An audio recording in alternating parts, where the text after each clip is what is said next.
So here's a Putin aide who's going to admit that Russia wanted that they could have avoided the whole war. You want to see how they could have avoided the whole war? Here's how they could have. This is a Putin aide, and he doesn't admit he's not Ukraine doing this. Aide. I'm sorry. This is a Zelensky aide. Yeah. Correct. No, I'm sorry. Correct that. Zelensky aide is going to admit he doesn't want to do. He actually, this is a gaffe. He doesn't actually want to do this, but he does it accidentally. And let's watch. Путін же ж показував документ, за результатом білоруських перемовин, африканській делегації він це демонстрував, де, як він стверджує, прописаний проєкт мирної угоди з Україною. І на цей документ наче... So she's saying that Putin said you guys had a peace deal, and the peace deal, he showed a document, and that it was allegedly initialed in Istanbul. This peace deal that you guys had. Okay, to avoid the war. Було парафійовано в Стамбулі. Називався цей документ «Угода про постійний нейтралітет України». And the document was called Agreement on Permanent Neutrality of Ukraine and Security Guarantees. That was they had an agreement. So you guys could have avoided this war if all you had to do was admit and agree to remaining neutral, meaning you wouldn't join NATO. So just go. Безпеки. Путін казав, що там було 18 статей. Putin said there were 18 articles. І, як він сказав, я зацитую, все прописано від бойової техніки до... Everything was written out from armored vehicles to the size of the Ukrainian army. They did. I'll show you a document in a second. This was true. This is 100% true. Складу Збройних сил України. І він сказав, що стоїть підпис керівника делегації. And he said that this agreement was signed by the head of the delegation. I'm guessing he meant the Ukrainian delegation. Так, Путін стверджував. Чомусь він не оприлюднив цей документ. So this guy then says, oh, really? Why didn't he publish the document then? Well, okay, because what are the odds the mainstream Western media would have reported on it anyway? Well, I don't understand why he says this, because he then goes on to verify. So this is what I'm saying, why it's a gaffe, because he's trying to push back. He's trying to say Putin's a liar, there wasn't a thing, but then he admits it later in this video that it was a thing. Watch this. Ви звернули увагу? Так. Як ви думаєте, чому? Якщо б в нього був документ, він би оприлюднив же ж? First of all, not only does he show the document, he hands the doc. Everybody else has a copy of the doc. Here we go. Watch. Української делегації була затягувати процес. Мета російської... He said that the goal of the Ukrainian delegation was to drag out the process. What goal had the Russian delegation? Делегація, яка була? Мета російської делегації була, на мій погляд, показати... So he's saying that the Russian delegation thought, to the last moment, that they could pressure us into not getting slaughtered in a war? Yes. Дійсно, майже до останнього сподівалися, що вони нас дотиснуть. They could pressure us into signing such a deal, taking neutrality. But there was no documents. They thought they could pressure you into signing a document that doesn't exist. So he's saying they thought they were going to pressure us into signing that document, a document you just said didn't exist. And also, let's say you're right, it doesn't exist. So let's say... Clearly, you just said what they wanted was neutrality. And by the way, they're getting it. You are not in NATO. You are not in NATO. You're not going to be in NATO. You are going to remain a neutral country. Will probably be good for him as like the last young man alive in Ukraine. На підписання такої угоди. Щоб ми взяли нейтралітет. Це було найбільше для них справа, щоб... So he's admitting, so he's contradicting himself, but he's saying that's what they wanted, neutrality. They were ready to end the war. And all you had to do was agree that you wouldn't join NATO, a thing you're not joining anyway. So you could have did this 2 years ago. Remember them complaining, Zelensky saying, but they won't let us join NATO, but they said, act like we want to join NATO. Yes. Well, you guys are slick. So they had this peace deal, and do you know what happened? They sent Boris Johnson from the UK to tell Zelensky, don't sign this peace deal. I don't believe that. Even though the head of the Ukrainian delegation had already signed it. Yes. How, and why did you... Yeah, play it first. And why did you go along with Boris Johnson telling you not to do that? Did you get taken in by his Slavic name, Boris? Or was it his Johnny Carson caveman sketch haircut? I thought it was because he looks like the fat ghost of Chris Farley. Вони готові були закінчити війну, якщо ми візьмемо, як Фінляндія. If we take neutrality like, so he's saying, if we take neutrality like Finland did a while ago, well, if you did that, maybe you wouldn't have been, maybe you would have ended up like Finland, you know, not invaded and keeping all your shit. Дамо зобов'язання, що ми не будемо вступати до НАТО. Тільки один пункт. Ну, фактично, ключовий пункт був цей. Все інше там So that was the key point. The key point was do like Finland, say you're going to remain neutral. The rest was cosmetic. Now he's saying, what he says after. He's saying the rest was just cosmetic and political additions. Політичні приправки, типу про денацифікацію. Like denazification. We're gonna keep our Nazis. We're not getting rid. That was all. Blah blah blah. Look at the next one he says. No, you gotta watch the next thing. It's unbelievable. Watch. Російськомовне населення. Russian-speaking population and blah blah blah. Yeah, cosmetic. That was all cosmetic. Stop killing the Russian-speaking population. Get rid of your Nazis. Blah blah. You know, cosmetic stuff. By the way, Kurt, which do you think is more cosmetic in Ukraine? Bandurite Nazism or Zelensky's Judaism? The answer just may surprise you. Or will it?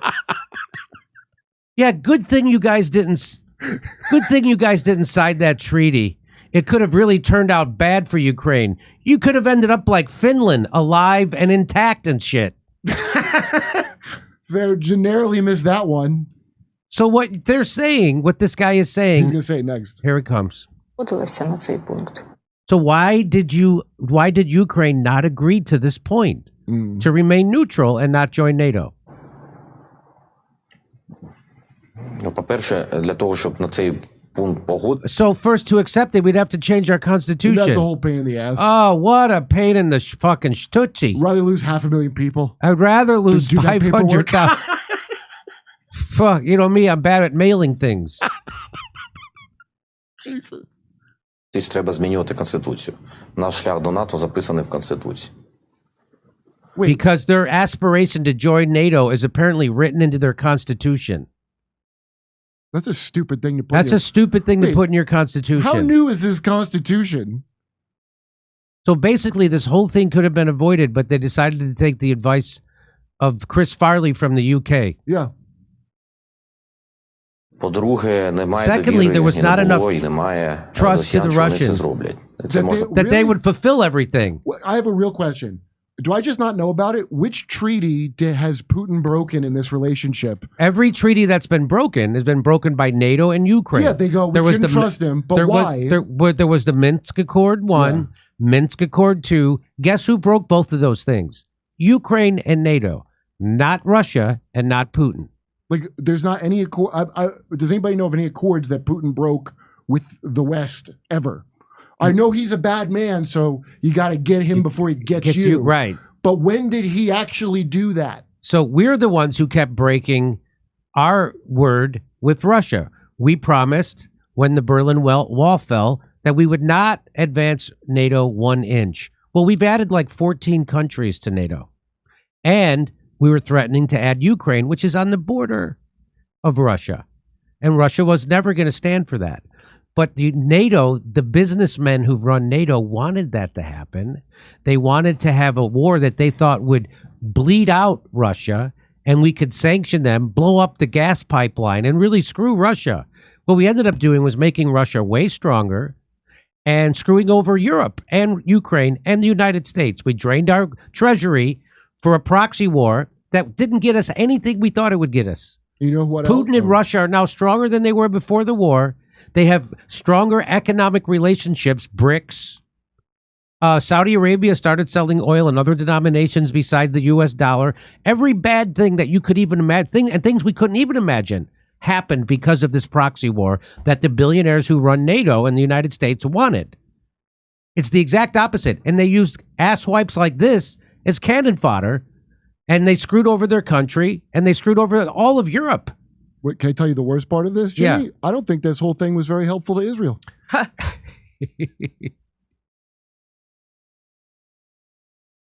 Тільки зробити, якщо є гарантії безпеки. Ну, ми ж не могли щось підписати, відійти, всі б там видихнули, а потім вони б зайшли більш підготовлені. So he said we couldn't just sign this peace agreement and walk away and be relaxed. So instead, you decided to start a war that you knew you were going to lose from the beginning? And lose 500,000 people? Woof. Good thing you didn't sign that peace agreement. Wow. They would move in and we would not be prepared for this. Wow, that made a heck of a lot of difference, all the preparation. Yeah. Good thing you guys prepped. Бо вони зайшли насправді не підготовлені до такого супротиву. Тому ми могли тільки працювати, коли є 100% впевненість, що це не повториться. What would not repeat itself? What would not repeat itself? Something from World War II, I bet. I don't know what he's talking about. It's something from World War II from the Stalin times. I promise you that's what it is. Okay. Друге.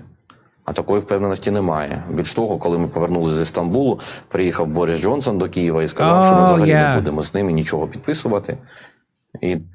You thought you were going to be like Israel, but we don't love you like we love Israel. Wah, wah, wah. So he just admitted that Boris Johnson came there and said, no peace, make war. And so they just went along with them. They went along with the Chris Farley of the UK. Farley. He's a Chicago legend, Jimmy. Okay. They thought they were going to do like an Israel. And let's just make war. He said it. Let's just make war. Yeah, well, they couldn't trust. Never again. A country with several Nazi battalions were going to do a never again because how the Holodomor, they thought they're going to apply that, then get like straight up Israel, like, no, we'll drive all the Russians out. No more Russian language here. Давайте будемо просто воювати. There you go. Yeah, we don't have a special relationship with you guys like we do Israel. Just Joe Biden has that. So here is Putin showing the document he said didn't exist, although he said they wouldn't sign it. They wouldn't sign something that didn't exist, but here's Putin telling you. So who cares? I know. Дорогие друзья, Россия никогда не отказывалась от переговоров. Вот хочу обратить ваше внимание на то, что при содействии того же президента Эрдогана, как вы знаете, в Турции прошла целая серия переговоров. So Turkey hosted a whole series of negotiations between Russia and Ukraine to develop and build trust, as you mentioned, the preparation of the text and the treaty. So all these people here know that document exists. Oh, is that why they don't like us? Этот договор, мы не договаривались с украинской стороной, что он будет носить And they agreed that the agreement would be confidential. Oh, that's weird. Why did he produce it? Now, do you think this guy didn't know? Because part of the agreement would be that it would be confidential. So they could keep their national pride like they decide they want to do it. And that's why that asshole liar, who is Zelensky's aide, said, well, why didn't he produce the document? Because you had an agreement not to. So because Putin had good taste? Yeah. And he said, I've never showed it before, nor have I ever commented on it. But the draft of this treaty was hailed by the leader, by the negotiating group from Kiev, and they put their signature on it. And there it is. He holds it up.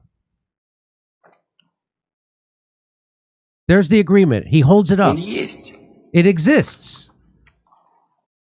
Он так и называется. Договор о постоянном нейтралитете и гарантиях безопасности Украины. And so there it is. It exists. And here it is. So as he holds it up, that's Putin's hand. And what does this say? It has exactly what they said it had. It even the number of tanks. It had the maximum number of personnel, weapons, and military equipment, which is in combat, armed forces of Ukraine in peacetime. The number of armed forces of Ukraine does not exceed 250,000 people. The number of National Guards, up to 15,000 people. How many tanks they would have, how many guns they would have, how many MLRs they would have, how many mortars they would have, how many Air Force and armed forces in Ukraine, maximum range of destruction. It laid it all out. It's kind of funny that they even bothered to go through counting all that out because Ukraine couldn't do it with much nicer stuff. That's right. So this was the agree. This is what he's holding up right here. That's what it says. If this was something Biden was holding, it would say, like, do not read the copy, do not shit your pants, don't just walk off the stage, the entrance is to the left. So great job, everyone. And that's, of course, this is not going to be reported in the West. You won't see this on Morning Joe Ball. You won't see this on Anderson Cooper, ex-CIA Anderson Cooper. You won't see this on Sean Hannity. You're not going to see this they're not going to talk about this in the Washington Post or the New York Times. And all the people who supported this war would put the Ukraine flags in their Twitter bios are again dupes of propaganda. And it's like, you got to really be trying at this point. After Iraq, after 20 years of lies of Afghanistan, after Libya, after Syria, after Yemen, you're still going to fall for this? Okay, you know the concept of living paycheck to paycheck? Mm-hmm. That's what I do with my news. We're doing live comedy shows in Oxnard, California, Venice, California, Palmdale, California, Omaha, Nebraska, Des Moines, Milwaukee, Lansing, Michigan, Bend, Oregon, Portland, Oregon, Seattle, Washington, and Boston. Plus, we're going to put a date in Edmonton, Canada, plus Vancouver. See ya. Go to jimmydore.com for a link for all those tickets.